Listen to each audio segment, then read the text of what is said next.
Olá, seja muito bem-vinda ao episódio de estreia do nosso podcast. Somos mulheres, amigas, psicólogas e criamos esse espaço aqui para falar sobre saúde mental e emocional com profundidade, sem perder a leveza. Quero apresentar para você minha amiga, Aline Tavares está aqui. Se apresenta aí pro pessoal, Aline. Oi, amiga. Eu estou muito feliz por estar aqui dividindo esse espaço com você. E esse espaço, na verdade, a gente construiu desde o ambiente da universidade. Sempre fizemos trabalhos juntas na universidade, sempre foi muito construtivo para nós, e da universidade veio para a vida, né? Sim. Nos tornamos melhores amigas e trabalhamos durante muito tempo juntas, né? Em vários lugares, passamos perrengues juntas também. Até hoje. Na nossa profissão. E vamos contar um pouquinho da nossa história. A gente se conheceu, né? Dentro da universidade, a partir do segundo período. No primeiro período, cada uma tinha o seu grupinho. A gente ainda estava tentando se encontrar ainda no ambiente universitário, tentando encontrar pessoas para a gente se identificar. E no ambiente universitário também é difícil encontrar pessoas cristãs, né, amiga? Sim. E eu sempre tive esse desejo no meu coração de ter uma ligação com uma pessoa cristã dentro da universidade. E quando foi, Deus me presenteou com você, né?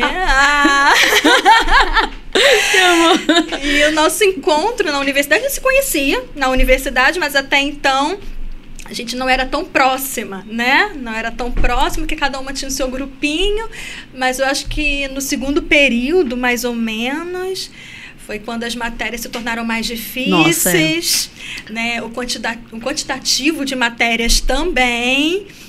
E aí a gente começou a ficar mais preocupada, né? Principalmente nas matérias exatas, né? Porque quem é psicólogo, normalmente... a gente é de humanas, gente. A gente não... Normalmente... Sou ruim com matemática, contas... normalmente não busca psicologia... Quem busca psicologia não gosta de matérias exatas, normalmente, né? Não tem esse dom e talento para essa área. E no primeiro período tinha bioestatística, né? No segundo período também, bioestatística. Então, nossa amizade surgiu por um desespero muito grande de estudo, e poucas pessoas podiam ficar o dia inteiro na universidade. Então foi um grupo que foi unindo pelo desejo de poder aprender, de poder estudar. E esse grupo, eu creio mesmo que foi uma união feita por Deus mesmo. Eu creio muito. Né? Porque a nossa amizade está aqui. Até hoje, mais de 10 anos de amizade, não é? Não precisa falar tanto quanto, sim, né? Não revelar a idade. Isso. Mas, assim, falando sério, eu tenho certeza, né, que a nossa amizade é uma resposta de oração, claramente, assim, pra mim. Porque eu me lembro, quando eu tava ali pra entrar na universidade, a gente sabe o quanto o ambiente acadêmico, muitas vezes, pode ser um ambiente hostil à nossa fé cristã, à nossa espiritualidade, por inúmeras razões que, né, não vem ao caso aqui agora, mas eu me lembro, assim, de ter essa perspectiva de orar, de pedir, Senhor, que eu possa ter amizades que possam me ajudar, né? Academicamente, mas também possam ser pessoas que possam compartilhar de ti. E eu tenho, assim, essa crença, sabe? Que Deus nos apresenta os amigos dele. E Deus me apresentou você e outras amigas nossas também, né? Que eu tenho contato até hoje, mas assim, nossa amizade é uma coisa que ficou ali para além da universidade, né? Uma coisa muito positiva. A Aline estava falando que foi por conta do desespero, e foi. Eu lembro que no segundo período a gente tinha 10 disciplinas. Eu não sei o que dá na cabeça do universitário de puxar. A gente tem, acho que acredita no nosso potencial, na nossa autoestima, né? Não sei se é pulsão, né, da juventude também. Ai, meu Deus. E aí, como é que a gente vai fazer para administrar isso aqui agora? A gente se reunia, né, em grupos de estudos, e ali a gente conversava, ali a gente estudava, a gente ria muito, que é uma característica da nossa amizade. Sim. Aleatoriedade. E estudava, e assim, foi ótima a nossa graduação, né? Foi ótima. Eu amei fazer o curso de psicologia, eu vi que é realmente o talento que nós temos, né, de lidar com a alma humana. E a partir dali, né, veio todos os perrengues que é construir uma carreira, né?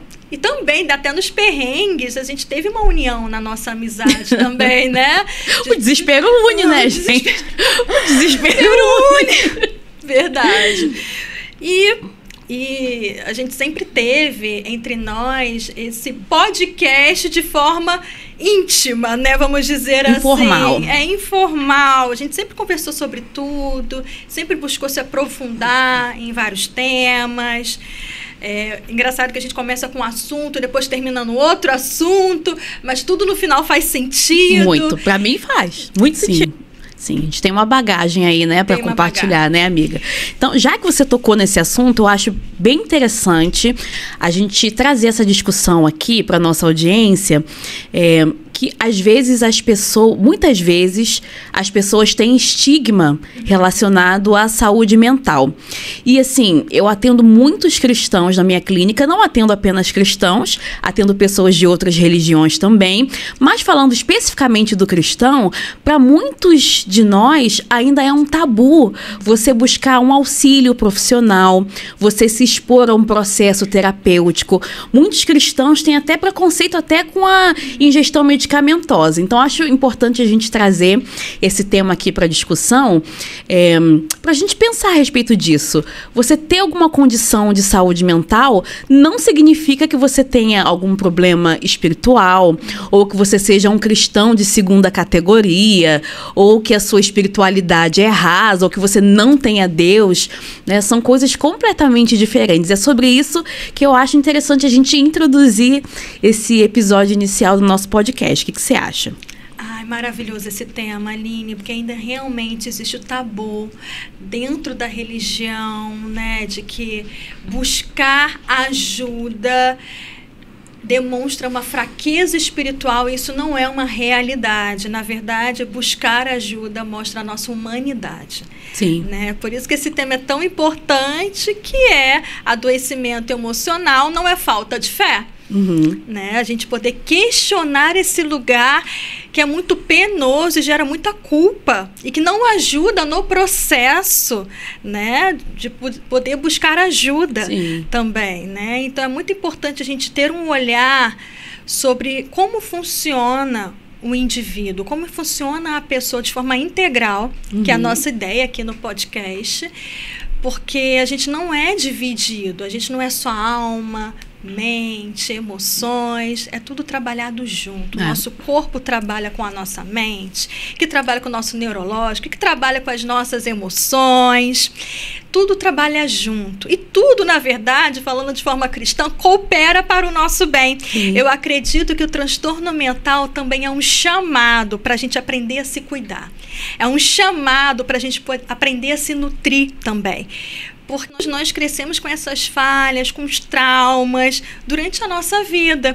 Então, o adoecimento emocional é uma oportunidade do adulto nutrir essas falhas. Sim. Que veio desde a infância. Marcas emocionais que vieram da infância, no período da adolescência, que não tem a ver com uma falta de fé aqui e agora. Né? Sim. Então, é importante a gente falar sobre a questão primeiro. Ansiedade é falta de fé? Sim. Né? Pensar sobre isso, porque tem muito tabu sobre o tema ansiedade e muita visão distorcida sobre a ansiedade. O que é ansiedade natural, anormal, que todos nós temos, e nunca vamos deixar de ter a ansiedade, senão a gente morre, porque a ansiedade é aquilo que nos move, né? E é algo que Deus nos deu de presente, né? Para nos proteger também de algum dano, de um mal. Antecipar, né? Antecipar o mal, né? Essa preocupação da ansiedade é uma autoproteção também, para que a gente não se coloque em situações de risco. Né? O medo, ele não é ruim quando é um medo em situações reais que são de risco.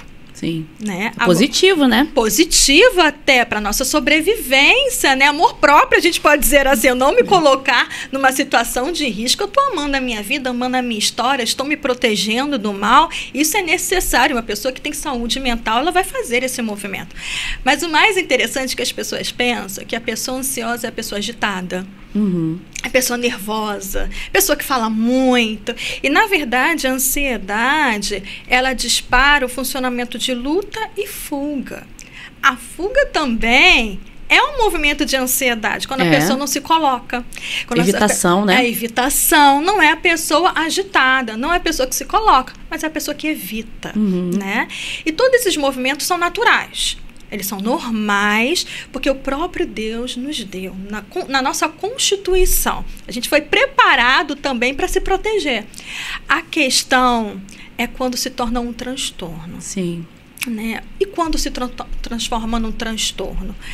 É quando o nosso corpo está desregulado na luta e fuga. Sim.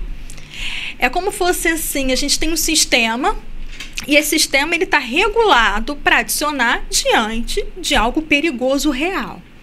Mas uma pessoa que chegou ao transtorno emocional, tudo é uma urgência, tudo é uma preocupação, tudo é um motivo de medo real e imaginário. Sim. E esse imaginário tem a ver com toda a história de vida lá na infância, que construiu todo um repertório de medo, todo um repertório de insegurança, todo o repertório de que eu não consigo. Porque, na verdade, o ansioso, ele tem uma insegurança muito grande diante do mundo. Por que o ansioso busca pelo excesso de medo? Ele busca segurança.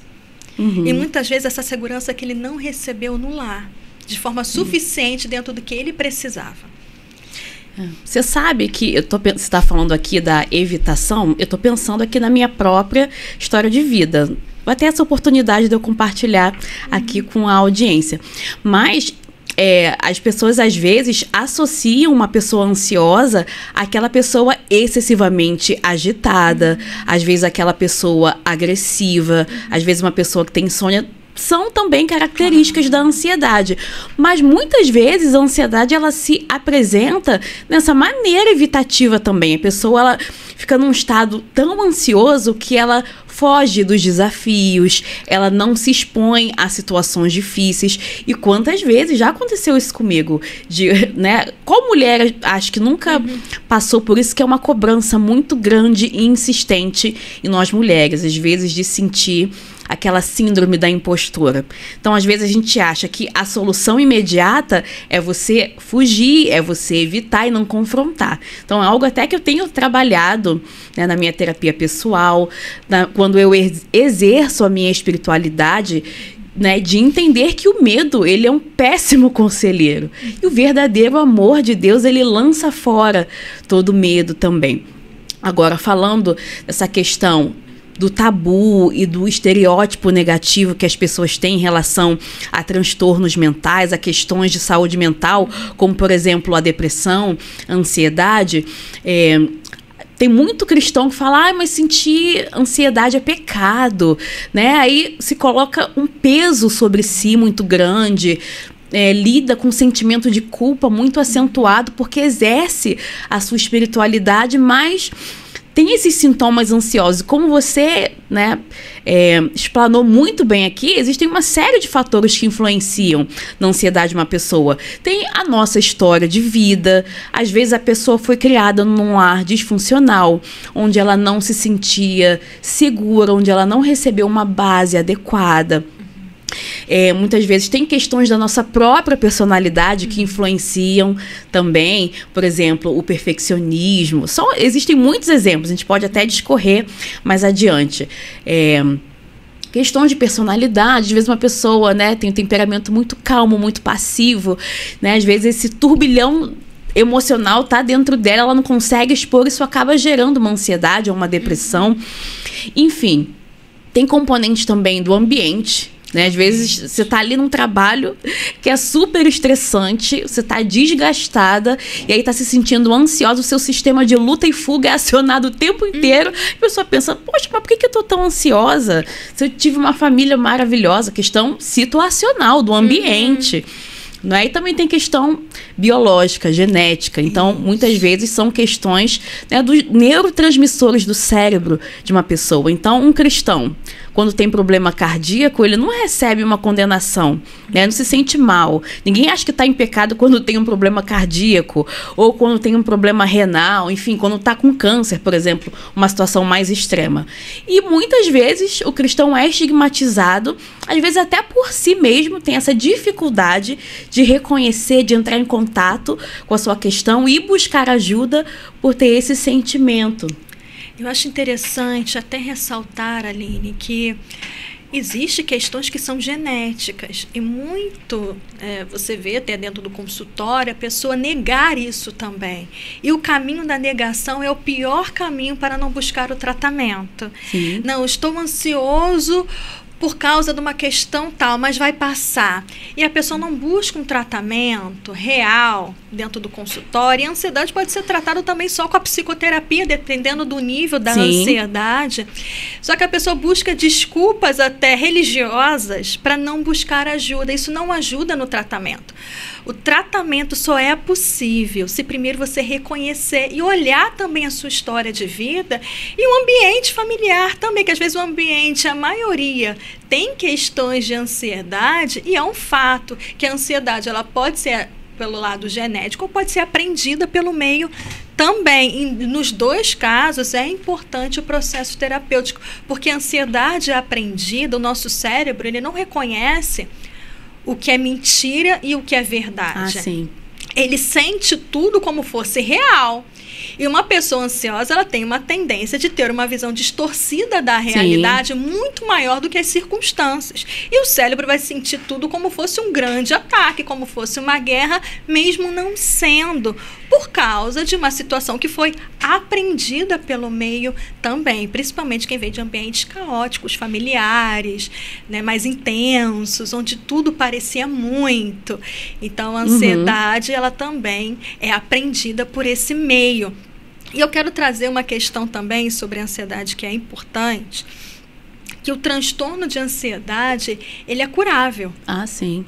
Ele é curável, Tem buscando tratamento. ajuda, buscando tratamento, ele é curável. Porque é como fosse uma parte sua, ela está descarregada porque é um excesso de energia gastado. Imagina uma pessoa ficar numa situação de luta e fuga 24 horas por dia. É um excesso de desgaste emocional, que como consequência, fisicamente, a pessoa se sente cansada também, né? Então, com isso, é importante buscar o tratamento para a pessoa aprender a viver em paz. Sim. Porque viver em paz também é um processo de aprendizagem também. Porque essa pessoa talvez não aprendeu no lar. E aí surge uma questão também de um cristão vir com essa preocupação. Calma aí, eu não consigo ter paz. Ah, sim. Mas não consegue por quê? Será que você não aprendeu a viver sempre lutando? Não é só uma questão espiritual, mas é uma questão comportamental diante do que você aprendeu no seu histórico de vida. Aprendizado, né? Eu lembro que eu atendi uma paciente que ela tinha uma ansiedade crônica. Além de ser muito ansiosa, era muito medrosa. E aí, a gente investigando, conversando, analisando a história de vida dela, ela teve uma mãe que era super protetora, né? Acho que muita gente vai se identificar com essa história. Quando você tem uma mãe que é super protetora, isso já sinaliza que ela é uma mulher muito ansiosa, porque ela procura suprir na sua vida aquilo que muitas vezes diz respeito à sua própria questão, ao seu próprio funcionamento. Então, imagina você crescer num lar onde sua mãe é super protetora. Não vai ali não que você vai se machucar. Não vai viajar com os amigos não porque é perigoso. Você não vai sair sozinha não porque, enfim, você está exposto a muitos riscos. O que vai acontecer? Qual é a mensagem que fica internalizada para a pessoa? Poxa, o mundo é um ambiente muito perigoso, muito ameaçador. Então, isso acaba sendo internalizado e acaba criando uma rota no cérebro da pessoa, que o mundo é um lugar perigoso, que o mundo é ameaçador, que ela está sempre diante de um perigo, e isso ativa esse sistema cerebral de luta e fuga. Então a pessoa está em momentos, em situações, em circunstâncias que ela pensa muitas vezes, não tem nada a ver, eu estou ansiosa aqui, mas ela está ali com taquicardia, ela está preocupada, ela está tensa, por conta desse caminho cerebral. Então a terapia é uma ferramenta muito preciosa que, a partir de você se expor ao ambiente, a uma relação terapêutica, você vai criando novos caminhos no seu cérebro. Você vai se expondo a uma relação tranquilizadora, um ambiente seguro, sem julgamento. E você vai percebendo, se o ambiente da terapia é um ambiente tranquilo, eu consigo reproduzir essa mesma segurança interna, essa mesma segurança emocional em outros ambientes da minha vida também. E é um processo muito bonito. Essa paciente, eu não conseguia trabalhar. Quando ela se arrumava, saía para ir para o trabalho, ela tinha crises de pânico. Enfim, tem a recomendação de tomar medicamento, mas ela assumiu o risco, falou, não quero medicamento. Enfim, ela conseguiu se livrar dos ataques de pânico, das crises intensas de ansiedade, só com a terapia, como você estava falando, né? Nem sempre é uma questão, precisa de avaliação, mas nem sempre é uma questão medicamentosa, né? Não. E gera uma mensagem também, Aline, de que o mundo é muito grande, eu sou muito pequena, exatamente, muito insegura para lidar com esse mundo, né? E a mensagem que vem, eu não sou capaz. E essa mentalidade que eu não sou capaz se torna uma vida insegura. E quando você se torna insegura, você quer controlar tudo, quer controlar o futuro. E como consequência, você fica o tempo todo pensando no que pode vir a acontecer.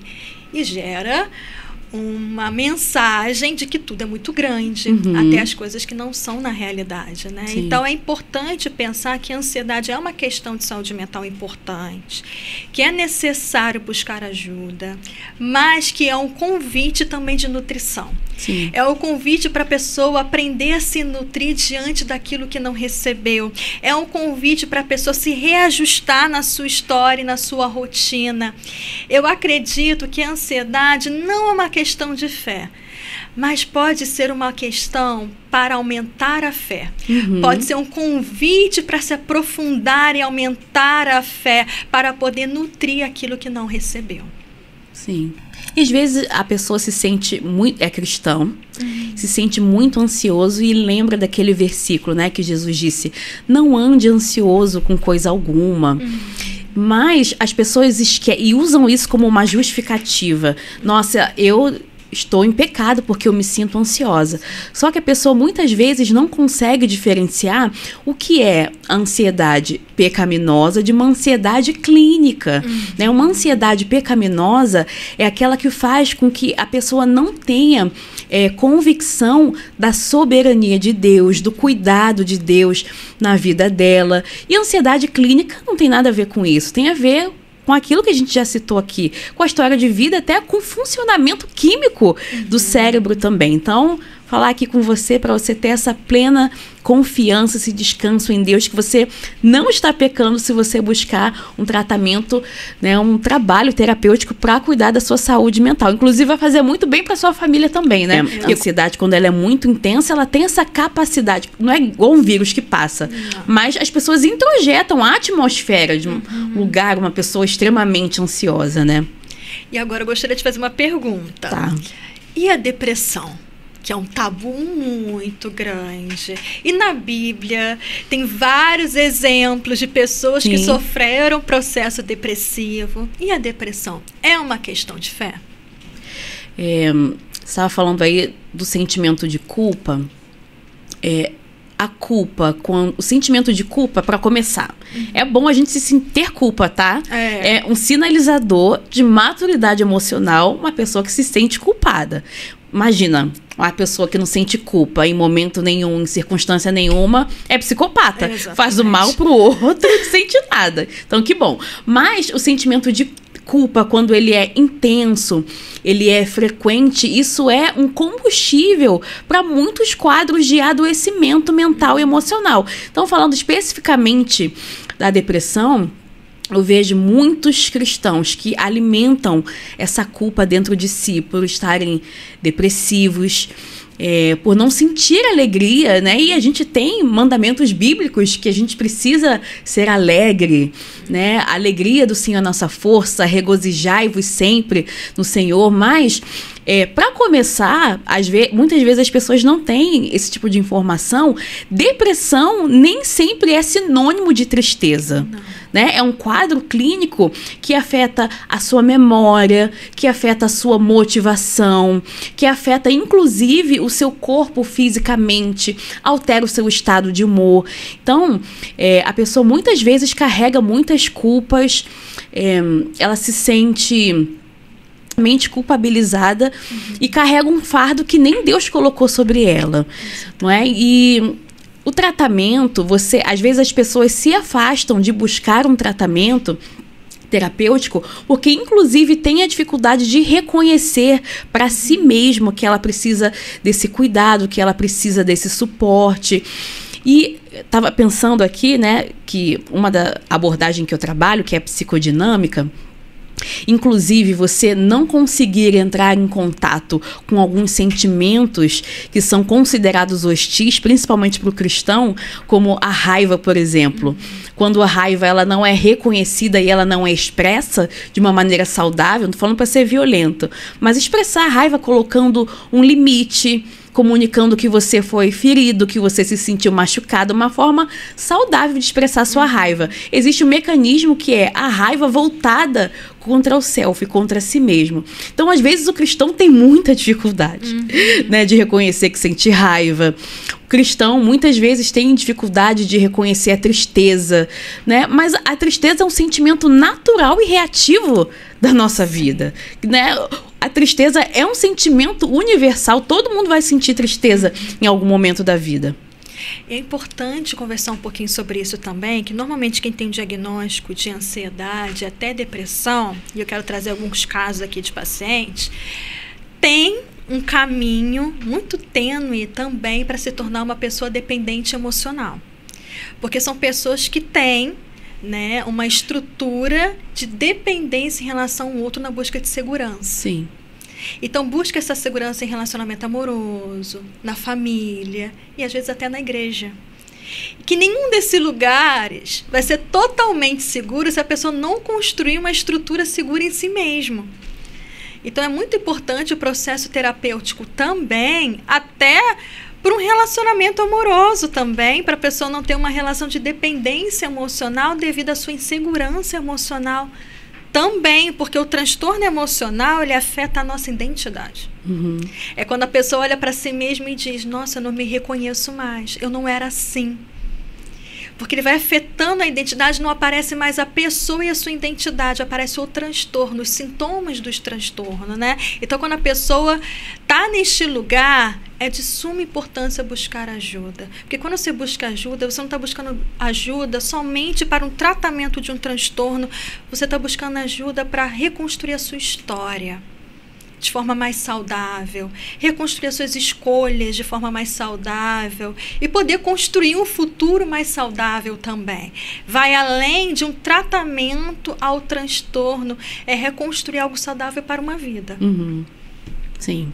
Por falar em buscar ajuda, a gente tem um quadro aqui no nosso podcast, que é o quadro chamado Me Escuta. O que é esse quadro? Vou explicar aqui para nossa audiência.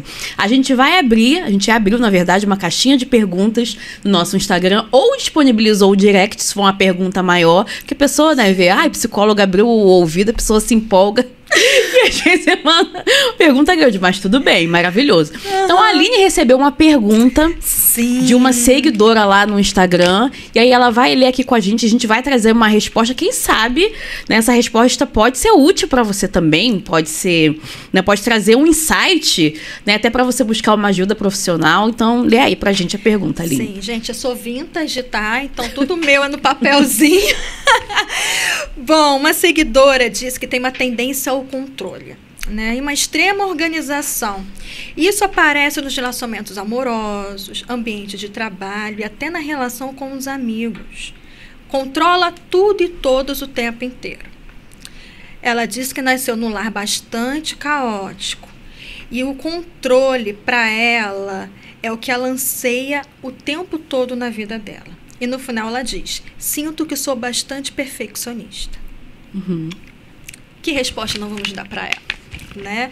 Em primeiro lugar, essa questão do perfeccionismo, né? O que parece perfeccionismo no ansioso, na verdade, é um controle sobre tudo, né? Na verdade, tem a ver com uma insegurança emocional de lidar com a vida como ela é. Nem todo perfeccionismo, na verdade, é uma estrutura emocional. Na verdade, é o cérebro, o sistema nervoso, o tempo todo querendo controlar tudo porque viveu num ambiente de descontrole emocional. E qual o melhor caminho para ela, né? Primeiro, organizar no interno dela essa segurança emocional dela.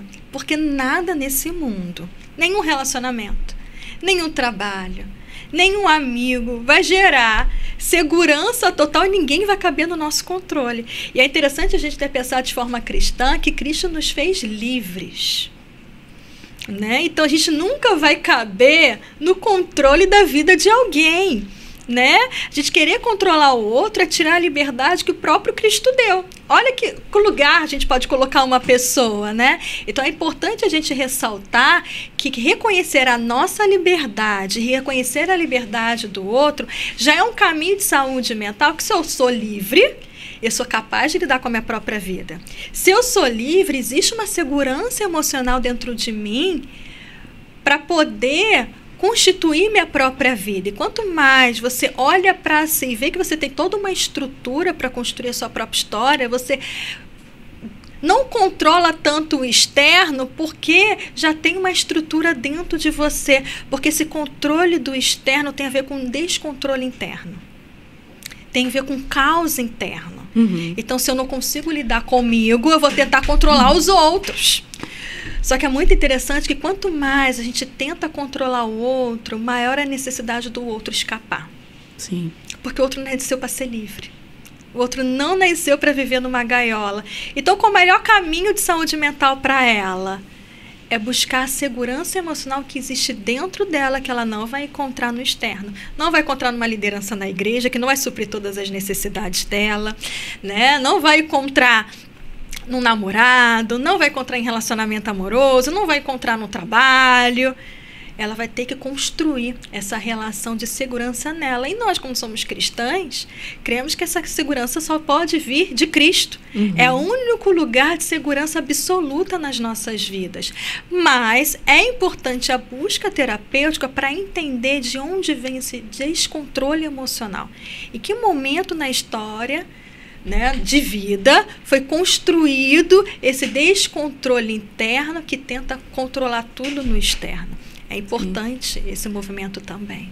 Normalmente, uma pessoa que é muito controladora, que ela sente que precisa controlar a própria vida, controlar os outros, controlar as variáveis da própria vida, como a seguidora falou, né, cresceu aí num lar caótico. Normalmente, essa tentativa de organizar tudo do lado de fora vem muito de uma desordem interna, uma desordem do lado de dentro. Então, normalmente a pessoa cresceu, né, num ambiente onde ela não recebeu segurança, não recebeu estabilidade. Normalmente são ambientes familiares de uma imprevisibilidade muito grande. Então, é um recurso defensivo que a pessoa desenvolveu. Ela acredita que para ela sentir estabilidade, para ela sentir um esteio emocional, ela precisa ter esse controle excessivo. Inclusive, o perfeccionismo vem muito disso também, de você sentir que só pode ser amada, sentir que só pode ser digna de confiança e de estabilidade se você fizer as coisas de uma maneira perfeita. Nossa, isso é um fardo muito grande para carregar, né? Tô falando que eu sou uma perfeccionista em recuperação, né? E, assim, é uma ilusão muito grande, porque perfeição não existe. A gente pode buscar, né, fazer as coisas com boa qualidade, procurar fazer as coisas com excelência, mas a perfeição é uma ilusão de onipotência que até a pessoa quer tomar o lugar de Deus. Perfeito só Deus. Nós somos limitados, imperfeitos, né? Perfeitos. Mas eu acho, o que a gente pode dizer para essa seguidora, né? Existe tratamento, inclusive, esse sentimento, né, pessoa muito controladora, perfeccionismo, o tratamento nem é difícil. Não. É uma coisa fácil de tratar, não é? É um quadro que, assim, tem um prognóstico bom, assim. Bom, que é um quadro de ansiedade. É. Né? É um quadro de ansiedade, mas que é um quadro fácil de ser tratado na psicoterapia. Sim. Né? Porque tem a ver com o histórico de vida que pode ser resolvido, né? Na vida da paciente, vai ser melhor para ela, para as pessoas que se relacionam com ela. Então, a busca da terapia é a grande resposta para isso, porque a cura da ansiedade é encontrar segurança. É. E se sentir, outra coisa que eu lembrei aqui, se sentir confortável em situações e em ambientes onde você não é perfeito. Ó, uma coisa assim que fez parte do meu trabalho, por exemplo. Eu tinha muita dificuldade em me expor e fazer coisas que eu não fizesse muito bem feito. E aí, parte do meu trabalho é me expor a situações onde eu preciso me sentir confortável e não ser boa naquilo. Por exemplo, eu gosto muito de cantar. Eu recebo até elogios de pessoas que eu canto bem, mas não acho que eu canto bem não, tá? O que eu fui fazer? Eu fui fazer aula de canto, porque aí tinha que me apresentar pro grupo, tinha que soltar a voz aí, aquela autocrítica, nossa, que voz horrível. E aí, me senti confortável numa situação onde eu ainda estava em desenvolvimento. É uma boa prática, inclusive, terapêutica. Você se expor a coisas que você não faz com perfeição. Onde você ainda é imperfeito, está em processo de aprendizado. É uma boa dica aí, ó, para seguidor. Exatamente. E é também um movimento até de humildade. Você reconhecer que na vida você está aprendendo. Você está aprendendo a se relacionar. Você está aprendendo a lidar com cada amigo. Você está aprendendo a lidar com o ambiente de trabalho.